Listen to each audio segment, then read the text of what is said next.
قوانین کو اپلائی کرتی ہے۔ دنیا میں اس وقت 8 ارب سے زائد لوگ رہتے ہیں، جن میں سے 85% لوگ ایسے ہیں کہ جو کسی نہ کسی مذہب سے وابستہ ہیں، اور اس وقت دنیا میں تقریباً 4200 سے زائد مذاہب ہیں۔ ان میں سے 10 مذہب جو ہیں وہ کیٹیگوریکل جو ہے، ان کی تعداد ان کے چاہنے والوں، ان کے فالوورز کی بعض کی لاکھوں میں، بعض کی کروڑوں کے اندر ہے۔ ان میں سے اگر اوپر سے نیچے سے اوپر کی طرف جائیں تو پارسی، شنتو اور دیگر مذاہب، اور پھر سکھزم، پھر ہندوازم، اس کے بعد پھر اوپر اور جائیں تو آپ کو پھر اسلام، کرسچینٹی، یہود، یہ سارے مذاہب ان 10 مذاہب میں ملیں گے کہ جو سب سے بڑے مذاہب ہیں اس دنیا کے، اور یہی ڈسکشن میں آتے ہیں۔ اب ایک سلسلہ اور بھی چل رہا ہے کہ لوگ ان مذاہب کو چھوڑ کر جو علیحدہ ہو رہے ہیں تو وہ بھی ایک جگہ جمع ہو رہے ہیں، ان کو ملحد کہتے ہیں، ان کو بے دین کہا جاتا ہے۔ ملحدین جو ہے یہ بھی ایک جماعت کی اور ایک ٹولے کی شکل اختیار کر رہے ہیں، اور یہ بھی باقاعدہ طور پر سوشل میڈیا کے اوپر یہ ایک کیمپین چلاتے ہیں، یہ دیگر تمام ادیان کے خلاف، اور اس پہ اعتراضات کرتے ہیں، اور اعتراضات کر کے مختلف قسم کے وہ لوگوں کے ذہنوں کو منتشر کرتے ہیں۔ تو ان میں سے یہ ایک مسئلہ جو ذکر کیا گیا کہ قرآن کریم فرقان حمید نے جو بیان کیا ہے کہ انسان کا آغاز ہے وہ آدم علیہ السلام سے ہوا۔ اب اگلا مسئلہ جو سوسائٹی کا ہے، پوری دنیا کے اندر جتنے سوسائٹیز ہیں، وہ سوسائٹیز جو ہیں وہ کوئی نہ کوئی اپنے رہنے والوں کے لیے کچھ قوانین بناتے ہیں، ان لوگوں کو جوڑا کیسے جائے۔ اسلام کی ہم بات کر رہے ہیں تو اسلام کہتا ہے ایک قاعدہ اسلام نے دیا جس سے خاندان جڑ جاتے ہیں، وہ کیا ہے؟ وہ ہے صلہ رحمی۔ صلہ رحمی ایک ایسا اصول اور ایسا ضابطہ دیا گیا کہ جس سے خاندان جڑ جاتے ہیں، یعنی ماں اور باپ کے رشتہ داروں سے جڑنے کا حکم دیا گیا۔ دیگر اور مذاہب کے اندر ایسا نہیں ہے۔ اسلام ہے جو باقاعدہ طور پر ہر ایک خاندان کے فرد کے بارے میں وہ تعین کرتا ہے کہ کس کا کیا مقام ہے، کتنی عزت دینی ہے، کتنی رسپیکٹ دینی ہے، کتنا ملنا ہے، کس انداز سے چلنا ہے۔ حتیٰ کہ اگر بیوی جڑ جاتی ہے تو اس کے خاندان کے حقوق کا ذکر بھی کیا گیا ہے، خالہ ہیں اس کا ذکر کیا گیا، ماموں ہے اس کا ذکر کیا گیا، چاچا ہے اس کا ذکر کیا گیا۔ یہ قرآن کریم میں مختلف مضامین آئیں گے۔ تو بہرحال صلہ رحمی، حتیٰ کہ یہ صلہ رحمی ایک ایسی چیز ہے کہ جو عرش کے نیچے جو ہے یہ فانوس کی شکل میں لٹک رہا ہے، اور یہ اللہ تبارک و تعالیٰ سے روزانہ یہ فریاد کر رہا ہے کہ اللہ جو مجھے جوڑتا ہے تو اسے جوڑ دے، اور جو مجھے توڑتا ہے تو اسے توڑ دے۔ حتیٰ کہ ایک بات میں آپ سے کی بارگاہ میں عرض کرتا ہوں کہ یہ ابھی ضمناً میرے بات، کیونکہ عرش کی جب بات آئی تو یہ ضمناً یہ بات آئی ہے، حدیث مبارکہ میں امام قرطبی نے اس کو روایت کیا ہے، فرماتے ہیں کہ عرش کے نیچے 1,00,000 سے زائد نقشے لٹک رہے ہیں۔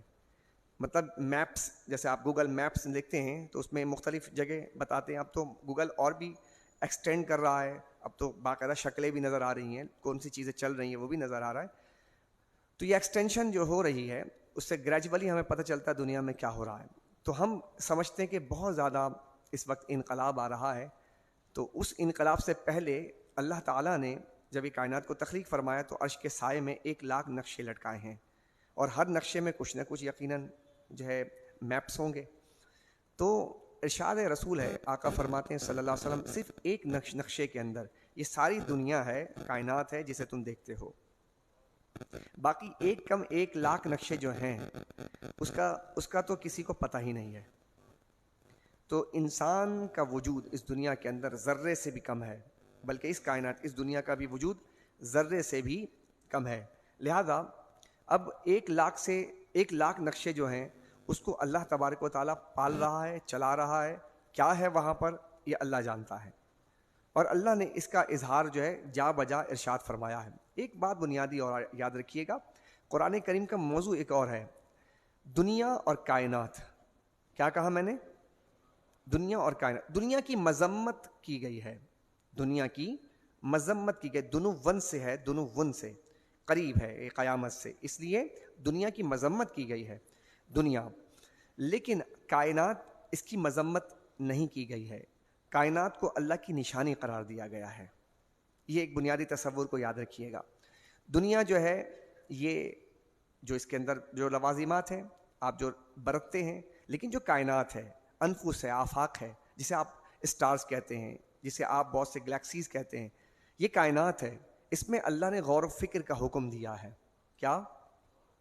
حتیٰ کہ فرمائے کہ سوچ بچار، غور و فکر کرنا 60 سال کی عبادت سے بہتر ہے۔ اسلام ایک ایسا مذہب ہے جو سوال کرنے پر پابندی نہیں لگاتا. دیگر مذاہب کے اندر جیسے عیسائی کرسچینٹی کے اندر یہ عقیدہ ہے تثلیث کا، ٹرینٹی کا، 3 خدا. اگر کوئی سوال کرتا ہے تو جواب دینے کے لیے کہتے ہیں نہیں بھائی سوال نہیں کرو. بھائی 3 ایک کیسے ہو سکتے ہیں؟ کہتے ہیں جواب سوال نہیں کرو، بھائی ایک مان لو. وہاں سوالات پہ پابندی لگا دی جاتی ہے، روکا جاتا ہے بہت سے مذاہب کے اندر. اسلام ایک ایسا مذہب ہے جو سوال کرنے پر روکتا نہیں ہے، بلکہ وہ تو کہتا ہے فَاسْأَلُوا أَهْلَ الذِّكْرِ إِن كُنتُمْ لَا تَعْلَمُونَ. اگر تمہیں پتہ نہیں ہے تو اہل ذکر سے، اہل علم سے جا کے پوچھا کرو. تو دیکھیے آپ، اسلام جو ہے ایک ایسا مذہب ہے جو ریسرچ کا دروازہ کھولتا ہے. اسلام ایک ایسا مذہب ہے جو پوچھنے کی بات کرتا ہے. جب آپ پوچھیں گے آپ کا علم بڑھے گا، ریسرچ کریں گے تحقیق بڑھے گی. لہٰذا اسلام اس پہ روکتا نہیں ہے. اچھا، اس کے ساتھ ساتھ آج ہی ایک آیت کریمہ آئی افلا یتدبرون القرآن، تم قرآن میں غور کیوں نہیں کرتے؟ غور کرنے کا حکم دیا گیا.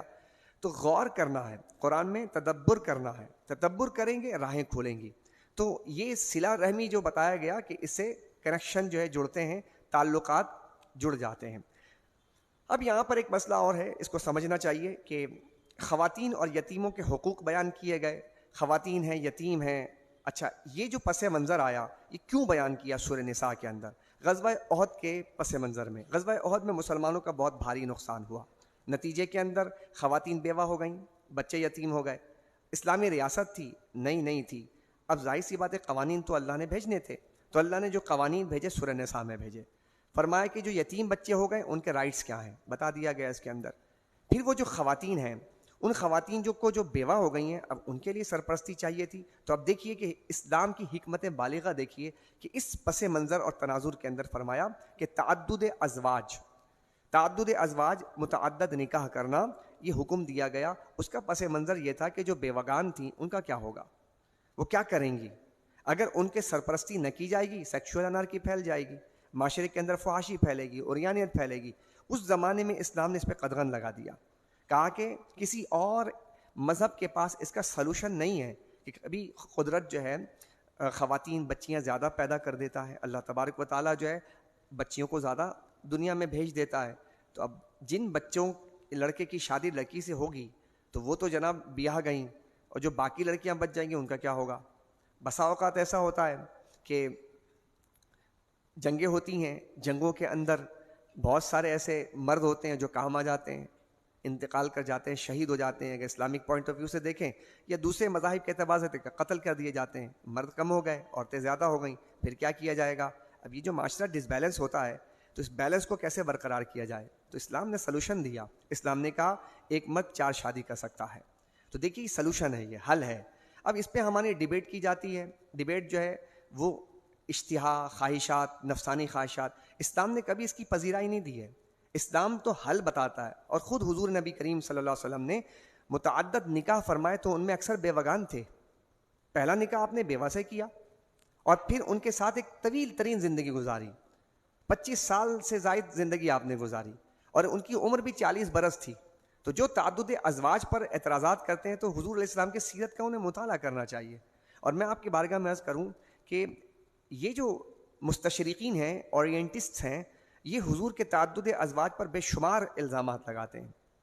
بہرحال وہ ان کا اپنا طریقہ ہے، کیونکہ وہ اس مقام تک، اس اپروچ تک وہ جا نہیں سکے جو اپروچ اسلام دے رہا ہے. اسی لیے ہم کہتے ہیں کہ آپ کا علم محدود ہے، آپ اپنے علم کو بلند کیجئے، اعتراض آپ کا ختم ہو جائے گا. جس کا علم سطحی ہوگا وہ اعتراض کرے گا، اور جس کا علم گہرا ہوگا وہ اعتراض نہیں کرے گا. میں ایک مثال جانتا ہوں جس کے بارے میں آج بھی میں جانتا ہوں کہ آج بھی ایسے ایسے ریسرچرز ہیں کہ جو سائنٹسٹ ہیں، بڑے بڑے پروفیسرز ہیں، کینیڈینز ہیں، ہالینڈ کے ہیں، یورپ میں فرانس کے ہیں، مختلف قسم کے.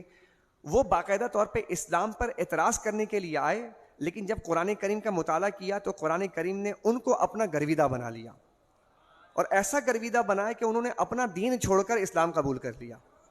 یہ ابھی اسٹل بات کر رہا ہوں، موریس بوکائی کی بات نہیں کر رہا. موریس بوکائی تو پرانی کہانی ہو گئی. اب نئی جو جنریشن آ رہی ہے وہ بھی، اور یہی میں عرض کر رہا ہوں کہ 9/11 کے بعد، اور پھر 9/11 کے بعد ایک اسٹیپ آیا تھا کہ قرآن کا مطالعہ امریکہ کے اندر بہت زیادہ کیا گیا. پاکستان سے جو ہے بہت زیادہ کتابیں قرآن کی یعنی ترجمے انگلش کے گئے تھے. اب دوبارہ ایک ابھی ہم دیکھ رہے ہیں ہوا چلی ہے، جب شام میں جب نسل کشی کی گئی اور اس کے بعد غزہ اور فلسطین میں کی جا رہی ہے، تو اب دوبارہ ایک لہر آئی ہے، اس لہر میں پھر دوبارہ یورپ کے اندر اسلام کو پھر اسٹڈی کیا جا رہا ہے. یعنی اللہ سبحانہ و تعالی یعنی اس اسلام کو جہاں تک ہم نہیں پہنچ پاتے، اللہ تعالیٰ اس تصورات کو وہاں تک پہنچا دیتا ہے اور اسلام اپنا راستہ خود بنا لیتا ہے. اسلام کو پہنچانے والے نہ بھی پہنچائیں، اسلام اپنا راستہ خود بنا لیتا ہے. تو حضرات محترم، اس کے بعد فرمایا کہ اس میں تعدد ازواج کے حوالے سے میں یہاں پر یہ بات عرض کروں کہ اس وقت امریکہ UN کے رپورٹ کے مطابق، حیرانگی کی بات ہے، اس وقت امریکہ اور یورپ کو سب سے بڑا مسئلہ حرامی بچوں کا اور کنواری ماؤں کا ہو چکا ہے. یہ الفاظ میں نے اس لیے عرض کیا ہے چونکہ یہ لفظ اس سے زیادہ نیچے کے الفاظ بیان نہیں کیے جا سکتے. یعنی وہ بچے کہ جن کا باپ ہی نہیں ہے، ان کی تعداد بڑھتی جا رہی ہے. اسی طرح یہ جو ہم پر اسلام پر اعتراض کرنے والے، آپ یقین جانیے گا کہ ان کے یہاں جو اب کیا کہا جائے، بچے بیٹھے ہوئے ہیں اس وقت، جو پاپس ہیں، جو ان کے مذہبی پیشوا ہیں اور ان کے جو چرچ ہیں، اس کے بارے میں آتا ہے کہ یہاں پر جتنی سیکچول انارکی پھیلی ہوئی ہے کہ بڑے بڑے چرچ جو ہیں وہ نیچے، چرچ کے نیچے حرامی بچوں کے قبرستان ہیں. یعنی یہ حالات ہیں. ان کا معاشرہ برباد ہو چکا ہے، تباہ ہو چکا ہے، حیا باختہ ہو چکا ہے، کیونکہ ان کے نزدیک جو ہے شرم ایک عیب ہے. شرم کیا ہے؟ ایک عیب ہے. شرم ایک بیماری ہے ان کے نزدیک. اگر کوئی شرماتا ہے یا شرم سے کپڑے اچھے پہنتا ہے، اپنے لباس کا خیال کرتا ہے، وہ کہتے ہیں یہ بیمار آدمی ہے. اور اسلامی معاشرے کو دیکھیں تو اسلام جو ہے حیا والے کو ایمان کا حصہ کہتا ہے، بلکہ حیا کی پذیرائی کی جاتی ہے جی. تو آپ سے میری گزارش ہے، اپنے دوستوں سے، میرے بچوں سے گزارش ہے کہ آج ایک ریسرچ یہ بتاتی ہے کہ آپ جن 4 لوگوں میں بیٹھتے ہیں نا، 4 لوگوں میں بیٹھتے ہیں، آپ اپنے بیٹھنے والے لوگوں کا انتخاب کیجئے کہ آپ کن میں بیٹھتے ہیں. میری بات سمجھ رہے ہیں؟ 4 لوگوں میں آپ بیٹھتے ہیں. آج کی ریسرچ یہ کہتی ہے کہ جب آپ 4 لوگوں میں بیٹھتے ہیں تو آپ ان 4 لوگوں کا ایوریج ہوتے ہیں. جو وہ 4 لوگوں کی مینٹالٹی ہوتی ہے، ذہنیت ہوتی ہے، اگر وہ بزنس مین ہوں گے تو آپ ان کے ایوریج ہوں گے. اگر وہ یعنی کہ لڑکیوں کے چکر میں پڑنے والے ہوں گے، آپ ان کے ساتھ بیٹھیں گے، آپ ان کا ایوریج ہوں گے. آپ حافظ قرآن کے درمیان بیٹھیں گے، آپ ایوریج ہوں گے. آپ شرابیوں کے درمیان بیٹھیں گے. چونکہ یہ بات میں بڑے وثوق سے عرض کر رہا ہوں، یاد رکھیے گا، ایک بچہ یاد رکھیے گا، ایک بچہ ساری زندگی ایک بچہ جھوٹ نہ بولے، یہ تو ممکن ہے، لیکن وہ جھوٹوں کے درمیان رہے اور وہ جھوٹ نہ بولے، یہ ناممکن ہے. ایک بچہ ساری زندگی شراب نہ پیے، یہ ممکن ہے. ساری زندگی شراب نہ پیے یہ ممکن ہے، لیکن شرابیوں کے درمیان رہے اور شراب نہ پیے، یہ ناممکن ہے. ایک بچہ ساری زندگی سگریٹ نہ پیے، یہ ممکن ہے، لیکن سگریٹ پینے والے اور چرس پینے والے اور بھنگ پینے والے اور شراب پینے والے اس کے درمیان رہے اور شراب اور سگریٹ نہ پیے، یہ ناممکن ہے. اور آپ یاد رکھیے گا، جو صحبت ہے، اس صحبت کے حوالے سے اس بات کو یاد رکھیے گا. یہ نوجوانوں سے میں اس لیے عرض کروں کیونکہ ابھی تعداد جو کم ہونے لگ جاتی ہے، سستی آ جاتی ہے. اس سستی کا علاج کیجئے کہ اپنے اندر جو ہے ایفرٹ پیدا کیجئے، اپنے اندر جاں یعنی کہ جواں مردی پیدا کیجئے کہ آپ نے بیٹھنا ہے. آپ اچھوں میں بیٹھیے، اس کا اثر بہت ہوگا. ہم نا یہاں سے لے کر پاؤں تک ہم 75 سے 80% جو ہے پرسنٹ ہم پانی سے بنے ہوئے ہیں.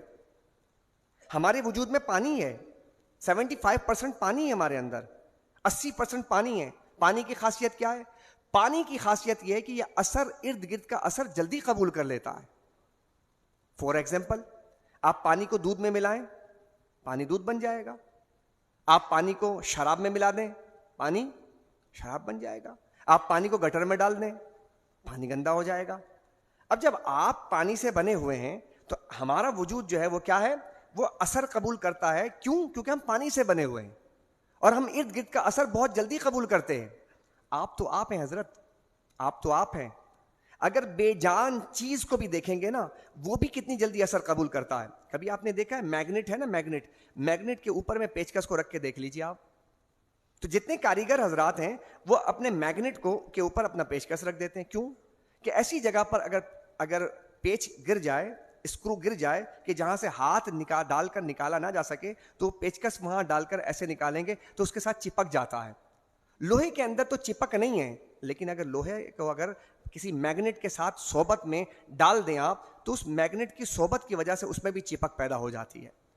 تو بے جان چیز بھی اثر قبول کرتی ہے. یاد رکھیے, بے جان چیز بھی ایکسپٹ کر لیتی ہے چیزوں کو. تو آپ تو جاندار ہیں, آپ بھی اثرات قبول کرتے ہیں. آپ فیس بک پر بیٹھے ہیں, آپ یوٹیوب پر بیٹھے ہیں, انسٹا پہ بیٹھے ہیں, آپ وہاں پہ دوستوں میں بیٹھے ہوئے, وہ جو ذہن آ رہا ہے, آئیڈیاز آ رہے ہیں, وہ سب کے سب آپ کے ذہن میں بیٹھیں گے. ایک حدیث سنیے گا رسول اللہ کی تاکہ آپ کا ذہن ذرا کھل جائے. حضور فرماتے ہیں کہ بندہ اپنے دوست کے دین پر ہوتا ہے. بندہ اپنے دوست کے دین پہ ہوتا ہے. یاد رکھیے گا. اب حضور کیا فرماتے ہیں صلی اللہ علیہ وسلم؟ بری محفل سے تنہائی بہتر ہے. کیا فرماتے ہیں؟ لیکن آگے کی بات بھی سن لیجئے گا. بری محفل سے تنہائی بہتر ہے. تو آپ بری محفل میں مت جائیں, تنہائی رہیں, وہ بہتر ہے, ایکسیپٹیبل ہے. آپ کمفرٹ زون میں رہیں گے, بہترین زون میں رہیں گے, ٹینشن نہیں ہوگی آپ کو. لیکن اس تنہائی کے اندر بھی کوئی ایسی چیز نہ ہو. اگر موبائل فون اگر آپ کے پاس ہے تو آپ تنہا نہیں ہیں. آپ تنہا, بلکہ آپ تو انجمن میں ہیں, آپ تو لوگوں میں گھرے ہوئے ہیں. تنہائی سے مراد ٹوٹل تنہائی ہے, یہ کچھ بھی نہ ہو. محفل, بری محفل سے تنہائی بہتر ہے. اگلی بات سنیں گے آپ, لطف آئے گا. اور اچھی محفل تنہائی سے بہتر ہے. بات مکمل ہو گئی. اب تنہائی میں بیٹھے ہوں اور درس قرآن کی محفل چل رہی ہے تو کہا تنہائی بہتر نہیں, اب محفل میں آ جاؤ. سمجھ گئے؟ تو دونوں چیزوں کو بیلنس کیجئے, بیلنس کیجئے. بری محفل میں نہیں جانا, ٹھیک ہے, بری محفل میں نہیں جانا, تنہائی بہتر ہے. اور اگر تنہائی مل رہی ہے اور کہیں یہ آواز آ جائے کہ اچھی محفل سجی ہے, تو پھر تنہائی میں نہیں بیٹھنا, پھر وہاں پہ آ جانا ہے. چونکہ اس صحبت میں رہو گے تو الصحبت یؤثر, صحبت اثر انداز ہوتی ہے. اچھا, صحبت اثر انداز ہوتی ہے بھائی, تو سن لیجئے. جب صحبت اثر انداز ہوتی ہے تو حضرت دادا صاحب نے ایک بات کہی ہے, سبحان اللہ. کہتے ہیں کہ ایک شخص تھا, خانہ کعبہ کا طواف کر رہا ہے, اور طواف کرتے ہوئے ہر طواف میں ایک ہی دعا مانگ رہا ہے. دعا کیا مانگتا ہے؟ کہتا ہے کہ اے اللہ, کعبے میں کہتا ہے, اے اللہ میرے ہم نشین اچھے کر دے, میرے ہم نشینوں کا, میرے دوستوں کی اصلاح کر دے, میرے دوست ٹھیک ہو جائیں.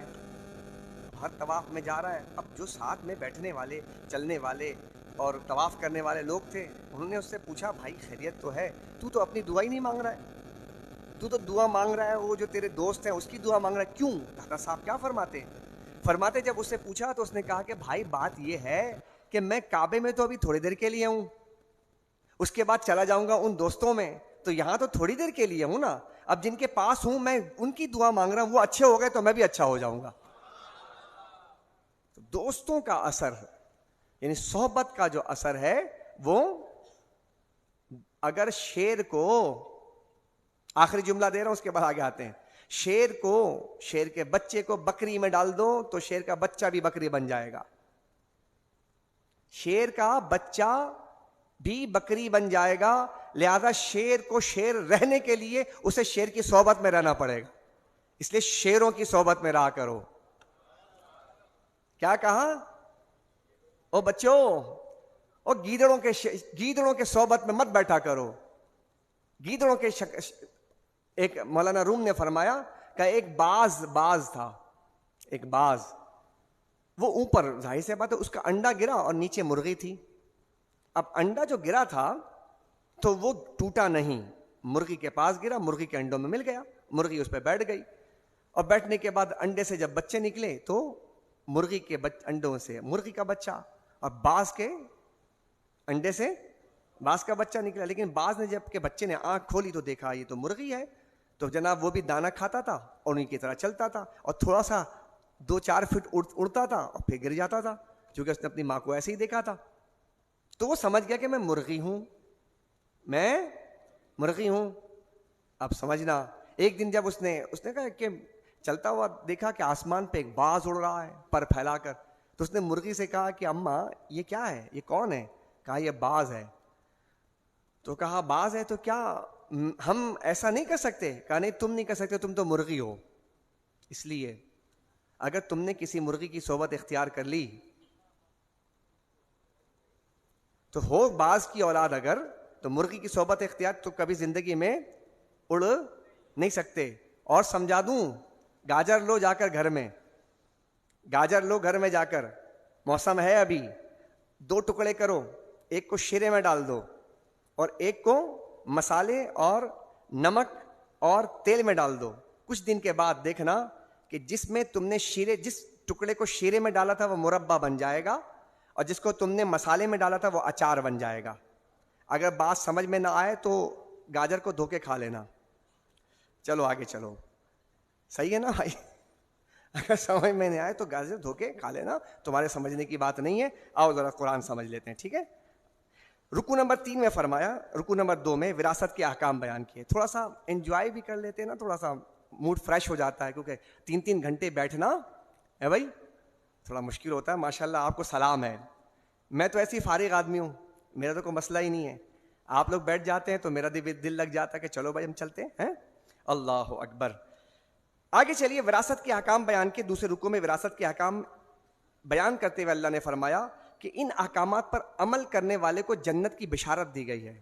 وراثت پر عمل کرنے والے, وراثت کے احکام بیان کیے. اگر آپ کے ابا کا انتقال ہو گیا ہے, امی کا انتقال ہو گیا ہے, اللہ ان کی مغفرت فرمائے, درجات بلند فرمائے. اب اگر آپ نے وراثت تقسیم نہیں کی ہے تو آپ بھی جنت کی بشارت کے مستحق قرار دیے جا سکتے ہیں. آپ فوراً جا کر کے وراثت کو تقسیم کر لیجئے بھائی, ٹھیک ہے؟ بہنوں کے وراثت دے دیجئے, بھائیوں کے وراثت دے دیجئے, اس پر بیٹھیے مت, یہ سانپ ہے, خطرناک ہو جائے گا. پھر کیا کہا, ان احکامات کی نافرمانی کرنے والوں کو جہنم کی آگ میں جلنے اور ذلت والے عذاب سے دوچار ہونے کی وعید سنائی گئی ہے. ہمارے معاشرے میں وراثت تقسیم کرنے کا رواج نہیں ہے. جہاں بہت سارے رواج ہمارے یہاں نہیں ہیں, ویسے ہی جیسے میں نے کہا 4 شادی والی بات تو سمجھ آتی ہے, لیکن اثر سے پہلے 4 سنت کی بات سمجھ نہیں آتی ہے نا. 4 کا لفظ بڑا یاد آتا ہے, 4 شادی ہے جی, 4 شادی کی سنت تو یاد ہے, لیکن 4 سنت بھی, وہ بھی تو سنت ہے بھائی. اگر بات سنت کی ہے تو اپنے مرضی سے کرائٹیریا نہیں بنانا ہے. سنت اگر وہ بھی ہے تو سنت یہ بھی ہے. وہ تو زندگی میں اگر موقع ملا, اتنی استطاعت ہے تو کر سکتے ہیں. یہ تو ہم ہیں, ہمارے پاس استطاعت ہے, اس کے باوجود نہیں کرتے. تو میرے خیال میں جو 4 سنت نہیں پڑھ سکتا وہ 4 شادی کی بات نہ کیا کرے. صحیح ہے, کیونکہ یہ اس کو رائٹ نہیں پہنچتا نا, کہ اگر وہ سنت کی بات کرے تو اس کو پھر ہر سنت پہ عمل کرنا چاہیے. رکوع نمبر 3 میں فرمایا فوری اور سچی توبہ ضرور قبول ہوتی ہے. سبحان اللہ کہہ دیجئے. ندامت ہو جائے, شرمندگی ہو جائے, بس یہی توبہ ہے. اچھا, توبہ کے لیے ضروری ہے شرمندگی اس اعتبار سے نہیں. مثال کے طور پہ شرمندگی کبھی ایسی ہوتی ہے, آپ جا رہے تھے اور آپ کا نقصان ہو گیا, اور آپ کو جو ہے شرمندگی ہوئی, یار میرا نقصان ہو گیا, یار میں نے فلاں کا نقصان کر دیا. تو لوگوں کے دیکھنے کی سے جو شرمندگی ہوئی ہے, اس شرمندگی کی بات نہیں ہو رہی ہے, ٹھیک ہے؟ بائی دی وے, کبھی ایسا ہو جاتا ہے کہ انسان جو ہے وہ کوئی وائلنس کر دیتا ہے, اس کی وجہ سے اس کو شرمندگی ہوتی ہے. تو یہ بھی تو شرمندگی ہے نا, اس شرمندگی کی بات نہیں ہو رہی ہے. شرمندگی وہ جو خوف خدا سے ہو, اللہ تبارک و تعالیٰ کے ڈر سے ہو. جب اللہ کے ڈر سے ہوگی نا شرمندگی, اس کو کہتے ہیں توبہ. ورنہ تو ہر آدمی بولے گا بھائی میں تو پولیس والے سے ڈرتا ہوں, بھائی میری بھی تو ہو گئی نہیں ہو گئی. آپ کی توبہ نہیں ہو گئی ہے, آپ کی توبہ نہیں ہوئی. توبہ کے لیے آپ کو خدا سے ڈرنے کا جو عمل ہے وہ پیدا کرنا ہوگا. کہا گیا کہ نہ زنا کرو اور نہ ہی ہم جنس پرستی کے جرم کا ارتکاب کرو. گناہوں پر فوری اور سچی توبہ کرنے والوں کو یقین دلایا گیا کہ اللہ ان کی توبہ ضرور قبول کرے گا. دونوں باتیں, زنا اور ہم جنس پرستی, اس وقت ویسٹرن کی بڑی خواہش ہے کہ اس پر جو ہے کام کیا جائے. اور پاکستان میں جو ابھی اس وقت جو حکومتیں آ رہی ہیں, ان کے پاس باقاعدہ ایجنڈا, وہ ڈکلیئر نہیں کرتے, کوئی مسئلہ نہیں, لیکن قرائن بتا رہے ہیں کہ ہمارے یہاں بھی ٹرانسجینڈر ایکٹ کے حوالے سے جو ایکٹیویٹیز ہو رہی ہیں, وہ بتا رہے ہیں کہ یہ بیرونی ایجنڈا یہی ہے کہ کسی نہ کسی طرح پاکستان کے اندر بھی اس کو باقاعدہ طور پر ایک شکل دے دی جائے کہ بھائی کوئی آدمی چاہے تو اب مرد سے عورت بن جائے, عورت سے مرد بن جائے. یہ ہے ٹرانسجینڈر. اور یہ خطرناک بات ہے. مرد مرد ہے, عورت عورت ہے, ان دونوں کے علیحدہ علیحدہ جنس اللہ نے بنائے ہیں. ہم اگر مرد ہیں تو ہمارے رائٹس علیحدہ ہیں, ہمارے حقوق علیحدہ ہیں, ہماری زندگی گزارنے کے طور طریقے علیحدہ ہیں. عورت کس کو اللہ نے بنایا ہے. اب یہ عجیب بات ہو گئی نا کہ جب آپ کو یہ حقوق مل جائیں گے کہ ایک مرد کو عورت کے حقوق مل جائیں گے تو وہ عورتوں میں بیٹھنے لگے گا. دیکھیں نا معاشرہ جو ہے کیسے خرابی کی طرف جائے گا. اور ایک عورت جو ہے وہ مرد بن جائے گی اور وہ مردوں میں بیٹھے گی تو ظاہر سی بات ہے پھر خرابیاں پیدا ہوں گی. تو وہ خرابی پیدا کرنا چاہتے ہیں کہ کسی طرح بھی مسلمانوں کے یہاں بھی یہ سارے کے سارے چیزیں پیدا کر دی جائیں. تو اللہ نے فرمایا کہ تم ان چیزوں سے بچو, یہ گناہ ہے, اور ہم جنس پرستی جو ہے اس سے بھی منع کیا گیا ہے. 5واں پارہ شروع ہوا. محرم خواتین کی فہرست اللہ نے بیان فرمائے. محرم خواتین 2 طرح کی ہوتی ہیں. ایک ابدی محرم جن سے کبھی بھی نکاح نہیں ہو سکتا, جیسے ماں ہے, بیٹی ہے, بہن ہے, ٹھیک ہے نا, یہ ایسی جو ابدی ہیں ان سے کبھی بھی شادی نہیں ہو سکتی, نکاح نہیں ہو سکتا. ان سے پردہ بھی نہیں ہے, یعنی کہ بیٹی ہے, بہن ہے, ماں ہے, تو یہ ان سے پردہ نہیں ہے. لیکن جو عارضی محرم ہے جیسے بیوی کی بہن, سالی, یہ عارضی محرم ہے, تو اس سے نکاح عارضی طور پر منع ہے. ٹھیک ہے نا, یہ عارضی محرم ہے. بیوی کا انتقال ہو جائے یا بیوی کو طلاق دے دی جائے تو عدت گزارنے کے بعد پھر وہ, یعنی کہ جب اس کی عدت مکمل, اگر معاف کیجیے گا یہاں تو عدت ہی نہیں ہوگی نا, اگر انتقال ہو جائے یا پھر وہ طلاق دے دے تو وہ پھر اس صورت میں اپنی بیوی کی بہن یعنی سالی سے نکاح کر سکتا ہے. تو یہ عارضی جو ہے محرم ہے, تو ان سے پردہ ہے, ان سے پردہ ہے. تو پردے کے احکام بھی اللہ نے بیان فرمائے. اس کے بعد رکوع نمبر 6 میں ایک بہت ہی نازک مضمون کو بیان کیا گیا ہے. کیا نازک مضمون کو. اس مضمون سے پہلے ایک اور نازک مرحلہ آتا ہے, اور وہ مرحلہ آتا ہے گھر کی زندگی کا. فرمایا گیا الرجال قوامون علی النساء, کہا گیا کہ مردوں کو حاکم بنایا گیا ہے. چونکہ گھروں میں ذکر کیا گیا, پہلے بیان کیا عورتوں کے رائٹس ہیں, ان کے ساتھ عدل کرو, حسن سلوک کرو, یتیموں کے ساتھ ان کے سرپرستی کرو. پہلے یہ شروع کے 4 رکوع کے اندر بیان کر دیا.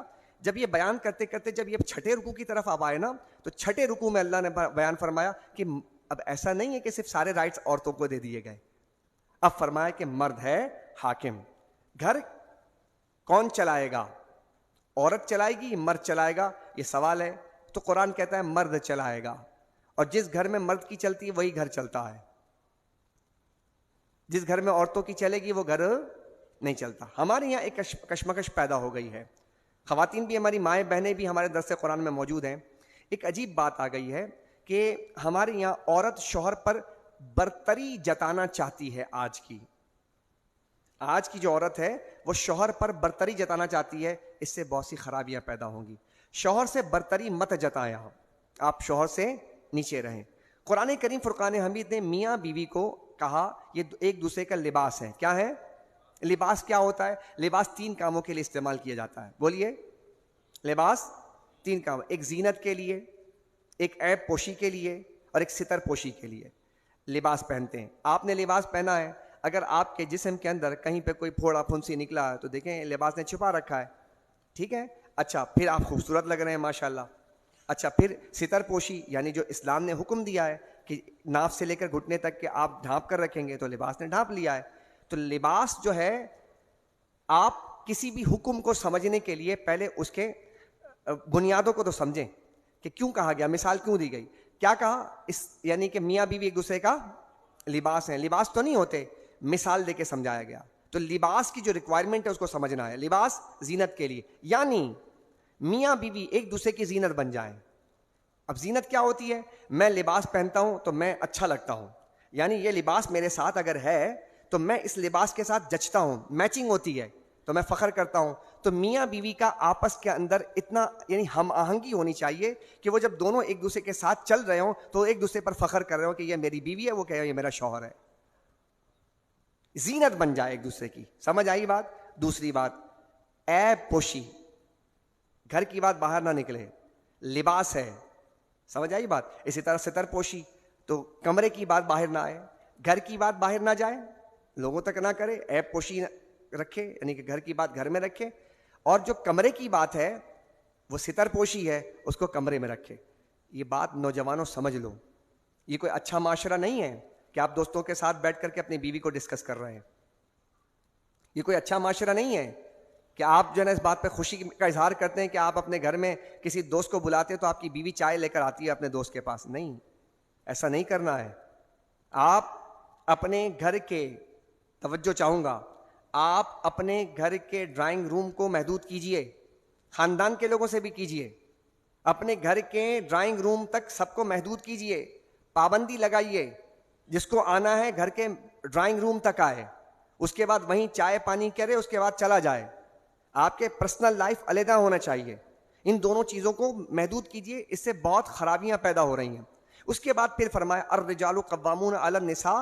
اس کے تحت ایک بات اور یاد رکھیے گا کہ عورتوں کو چاہیے کہ وہ اپنے شوہروں کو نصیحت نہ کریں.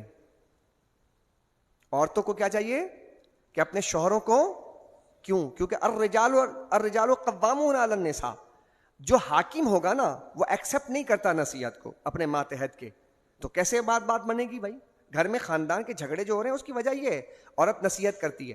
عورت اپنے شوہر کو نصیحت نہ کرے, پھر کیا کرے؟ ہاں, حکمت عملی اختیار کرے. اگر شوہر تک بات پہنچانی ہے تو وہ اپنے پڑوسی کے شوہر, اس کی مثال دے کہ پڑوسی کا شوہر کتنا اچھا ہے, گھر میں اس نے پردے کا انتظام کر رکھا ہے تاکہ وہ بات اس تک پہنچ جائے.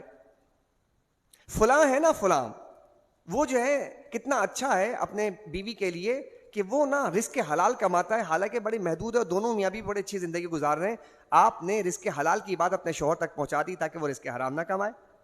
اور اگر آپ نے نصیحت کرنا شروع کر دیا تو شوہر آپ کی بات مانے گا نہیں اور جھگڑے شروع ہو جائیں گے. تو بات چلے گی اصلاح کی طرف جانے کے لیے تو آپ فساد لازم آئے گا اور پھر دشواریاں پیدا ہو جائیں گی. تو میرے خیال میں یہ بات آپ تک پہنچ چکی ہے کہ گھر کے ماحول پر ذرا توجہ دیجیے. گھر میں جب جائیں تو مرد حضرات سے بھی گزارش ہے, ایک حدیث یاد رکھیے گا. میرے آقا فرماتے ہیں تم میں سب سے بہترین انسان وہ ہے جو اپنے گھر والوں کے ساتھ بہترین ہے. سب سے بہترین انسان وہ ہے جو اپنے, اور میں اپنے گھر والوں کے لیے سب سے بہترین ہوں, حضور نے فرمایا. تو بہترین بن جائیے. آپ گھر جائیں اسمائل فیس کے ساتھ جائیں, مسکراتے ہوئے جائیں. سبحان اللہ. میں ایک جملہ دے دیتا ہوں, آپ اپنے گھر میں ایسے بن جائیے کہ آپ کے گھر والے جب آپ گھر سے نکلے نا تو آپ کے آنے کی چاہت کرنے لگ جائیں. یو آر کمپلیٹ مین, آپ ایک مکمل آدمی بن گئے. اگر آپ یہ کرنے میں کامیاب ہو گئے کہ صبح جب آپ نکل رہے ہیں تو آپ کی بیوی اور آپ کے بچے چاہت کریں کہ شوہر جلدی سے آ جائیں اور ابا جلدی سے آ جائیں, اور جب آپ گھر پہ آئیں تو گھر میں آپ کے آنے سے مسکراہٹیں بکھر جائیں.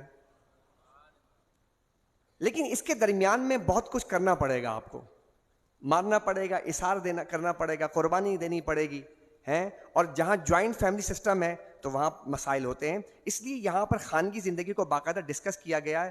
تھوڑا سا مرد کو اثار اور قربانی سے کام لینا پڑتا ہے.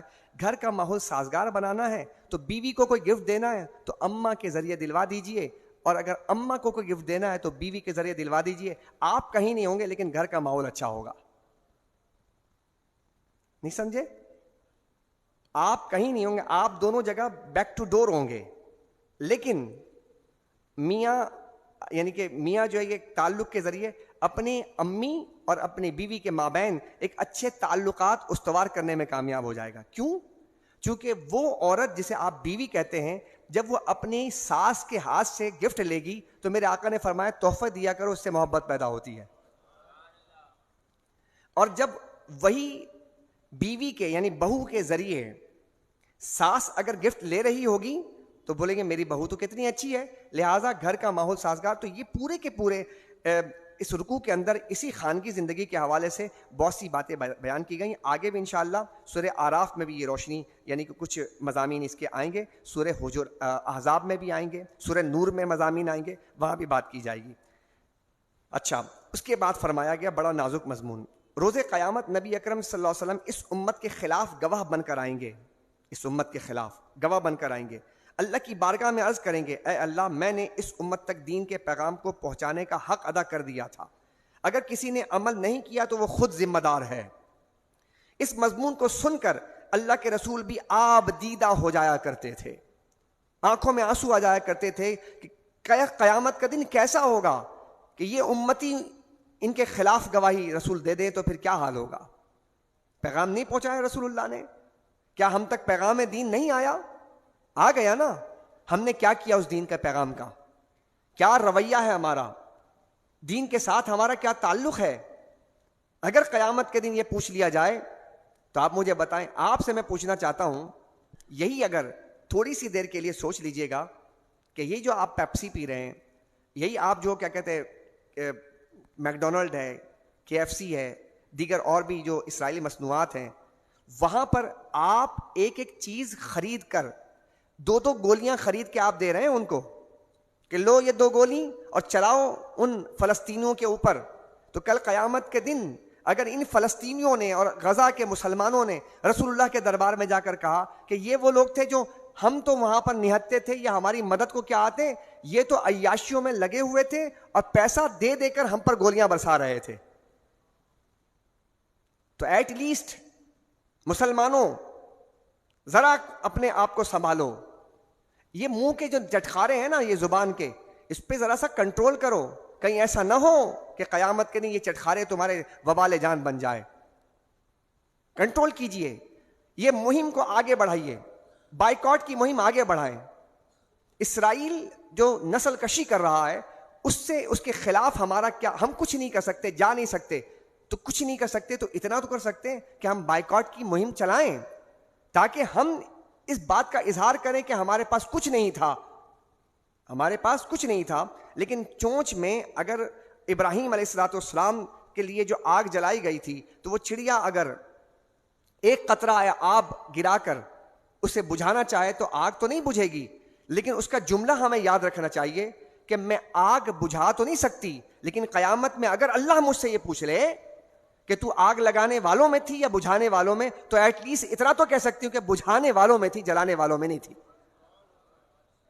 آپ کیا چاہتے ہیں؟ کیا خیال ہے آپ کا؟ کیا آپ ان مسلمانوں کے خون سے اپنے ہاتھ کو رنگین کرنا چاہیں گے؟ جواب دیجئے نا. نہیں چاہیں گے نا تو کیا صرف یہ بات زبانی رہنی چاہیے؟ نہیں, آپ اپنے عملی سطح پر اس کو ثابت کیجئے کہ آپ ایسا کر رہے ہیں. تو آگے بڑھیے اور اس مہم کا آپ حصہ بنیں اور اس کو عام کیجئے. آپ درود شریف پڑھ لیجئے. اللہم صلی علی محمد وعلی آل محمد وبارک وسلم صلاۃ و سلام علیک یا رسول اللہ وعلی آلک و اصحابک یا حبیب اللہ. 90 رکوع میں منافقانہ روش کا بیان کیا. منافقین قرآن کا حکم ماننے کو تیار ہیں لیکن رسول اللہ کی اطاعت کے لیے تیار نہیں ہیں. یہی روش منکرین سنت کی ہے. وہ قرآن کے احکامات کو ماننے کے لیے تیار ہیں لیکن حدیث رسول کو حجت تسلیم کرنے کے لیے تیار نہیں ہیں. اسی طرح قرآن کریم فرقان حمید کے آگے رکوع نمبر 13 میں فرمایا جان بوجھ کر قتل کرنے والے پر پھٹکار ہے. اندازہ لگائیے آپ, وَمَن يَقْتُلْ مُؤْمِنًا مُتَعَمِّدًا فَجَزَاؤُهُ جَهَنَّمُ خَالِدًا فِيهَا وَغَضِبَ اللَّهُ عَلَيْهِ وَلَعَنَهُ وَأَعَدَّ لَهُ عَذَابًا عَظِيمًا. اور جس نے قتل کیا کسی مومن کو جان بوجھ کر تو اس کی سزا جہنم ہے. بتائیے, وہ قتل کرنے والے ہیں اور اگر ہم بات پھر دیکھیں مضمون مل رہا ہے, اگر ہم یہاں سے کچھ دے رہے ہیں تو ہم بھی اس کے ساتھ شامل, جسے آپ کہتے ہیں سہولت کار. کیا کہتے ہیں؟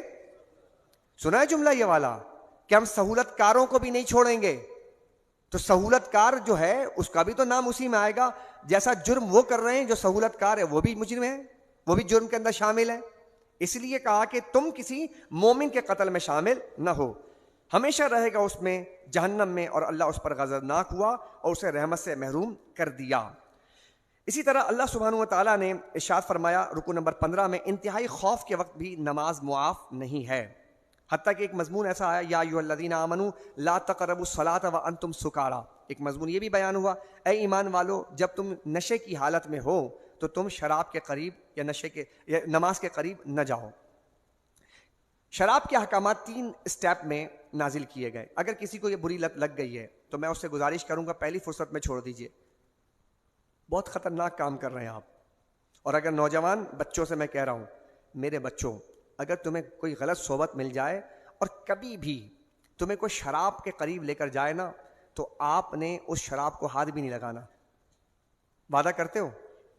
بولو بچوں, وعدہ کرتے ہو؟ چونکہ یہ ایک ایسی بیماری ہے کہ اگر شراب پینے والا شراب پیے گا نا تو وہ اپنی ماں کو ماں نہیں سمجھے گا, بہن کو بہن نہیں سمجھے گا. اس سے آگے کچھ بات کہی نہیں جا سکتی. شراب نہیں پینا کبھی زندگی میں. مجھے معلوم ہے کہ ہمارے گلی کوچوں کے اندر بہت سارے شراب کے جو ہے جام لنڈھائے جا رہے ہیں. حکومت ہماری جو ہے بے حس ہے, اسے اس بات کی حس ہی نہیں, شرم ہی نہیں کہ ایک مسلم معاشرے کے اندر جو حرام ہے, حرام قطعی ہے. مسلم حکمرانوں کی ذمہ داری تھی کہ شراب پینے والے کو 40 کوڑے مارے جائیں, تو کوڑے کیا مارے گی, وہ تو شراب کے جناب پرمٹ جاری کر رہے ہیں. تو جس معاشرے میں شراب عام کی جائے گی تو شراب کے نقصانات بہت زیادہ ہیں, اس لیے شراب کبھی نہ پیجیے, ٹھیک ہے, یہ اپنے سے کمٹمنٹ کیجیے آپ. دوسری بات کہی گئی کہ نماز ایک ایسی عبادت ہے کہ کسی حال میں معاف نہیں ہے, حتیٰ کہ جنگی حالات بھی پیدا ہو جائیں تو کہا کہ دو رکعت کے لیے ایک جماعت آ جائے, پھر 2 رکعت کے لیے وہ چلی جائے, پھر آ جائے, یعنی ایک طریقہ کار نماز خوف کا بیان کیا گیا کہ اس حال میں بھی نماز معاف نہیں ہے. اسی طرح فرمایا کہ ظلم اور استحصال کے خلاف جد و جہد کو جاری رکھو. قرآن کا یہ آخری رکوع اس آج پڑھے جانے والے مضامین میں سے رکوع نمبر 20 ہے. 20ویں رکوع میں حکم دیا گیا کہ معاشرے میں عدل و انصاف کے قیام کے لیے کھڑے ہو جاؤ, عدل و انصاف کے قیام کے لیے کھڑے ہو جاؤ اور ظلم و استحصال کے خلاف جد و جہد کرو. اللہ کو صرف یہی نیکی مطلوب نہیں کہ تم عبادت گاہوں میں بیٹھ کر اللہ اللہ کرتے رہو, اس کا حکم تو یہ ہے کہ باہر نکلو اور ظالموں کے ساتھ پنجہ آزمائی کرو.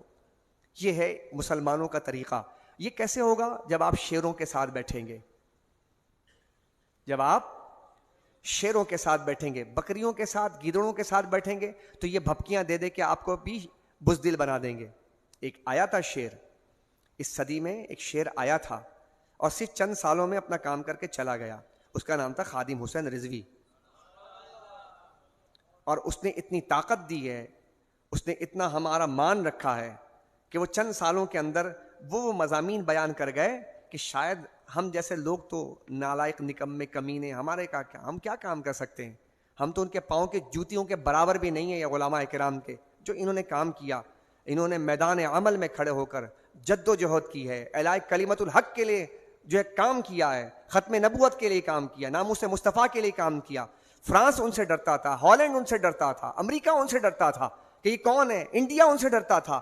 یہ کون لوگ تھے کہ جو یعنی کہ یہ آپ سمجھے ویل چیئر کے اوپر ایک شخص جا رہا ہے. یہ طاقت کیسے پیدا ہوتی ہے, یہ جرأت کیسے پیدا ہوتی ہے, یہ بھرم آپ کا کیسے پیدا ہوتا ہے؟ جب آپ کے اندر کا انسان ضمیر جاگا رہتا ہے اور آپ اندر سے عاشق رسول ہوتے ہیں, باہر سے نہیں اندر سے ہوتے ہیں نا, تو آپ کی بات جو ہے دشمنوں کے صفوں کے اندر وہ ماتم بچھا دیتی ہے. ہم نے سن رکھا تھا کہ حضرت عمر رضی اللہ تعالی عنہ ان کے نام سے قیصر و کسریٰ کانپتے تھے. ہم نے اس صدی میں دیکھا کہ اگر کوئی امام حسین کا خادم ہو نا, اس کے نام سے بھی قیصر و کسریٰ آج بھی کانپ رہا ہے. سمجھ رہے بات کو؟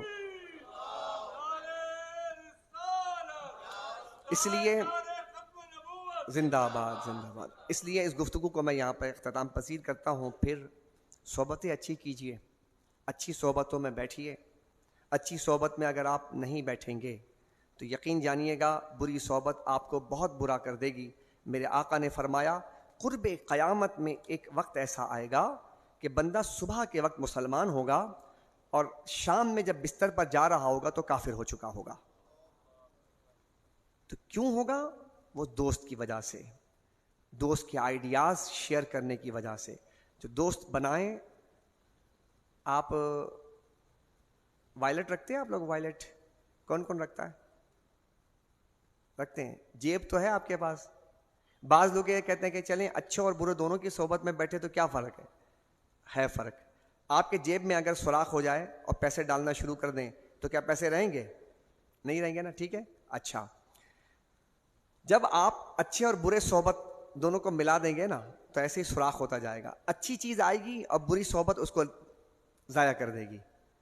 وائلٹ رکھنے والے ایک کام کرتے ہیں, مہینہ جب اینڈ ہوتا ہے, اب کوئی چلتے پھرتے کہتا یا حضرت یہ کارڈ رکھ لیجیے گا, میرا کوئی کام ہو تو بتائیے گا. حضرت نے رکھ لیا, پھر آپ نے بھی دے دیا, آپ نے بھی دے دیا, اب رکھ لیا. مہینے کا اینڈ ہوتا ہے, ہمارا اتنا موٹا وائلٹ ہو جاتا ہے جی. تو ہم پھر کیا کرتے ہیں, اس کو کھولتے ہیں, کہتے ہیں ارے بھائی یہ کام کا نہیں, ہٹا دو. ابے بھائی یہ کام کا نہیں, ابھی ہٹا دو. بھائی یہ کام کا یہ بھی ہٹا دو. آپ جو ہے چھانٹی کرتے ہیں, سارٹ آؤٹ کرتے ہیں کہ کس کو رکھنا ہے کس کو نہیں رکھنا ہے. تو پلیز آپ سے میری گزارش ہے، جس طرح وائلٹ کی چھانٹی کرتے ہیں اپنے دوستوں میں بھی چھانٹی کریں، کس کو رکھنا ہے کس کو نہیں رکھنا ہے بھگا دیجئے. وما علینا الا البلاغ المبین. ربنا تقبل منا انك انت السميع العليم وتب علينا انك انت التواب الرحيم وافوض امري الى الله ان الله بصير بالعباد. اللهم نور قلوبنا بالقرآن وزين اخلاقنا بالقرآن ونجنا من النار بالقرآن وادخلنا في الجنة بالقرآن. سبحان ربك رب العزة عما يصفون وسلام على المرسلين والحمد لله رب العالمين.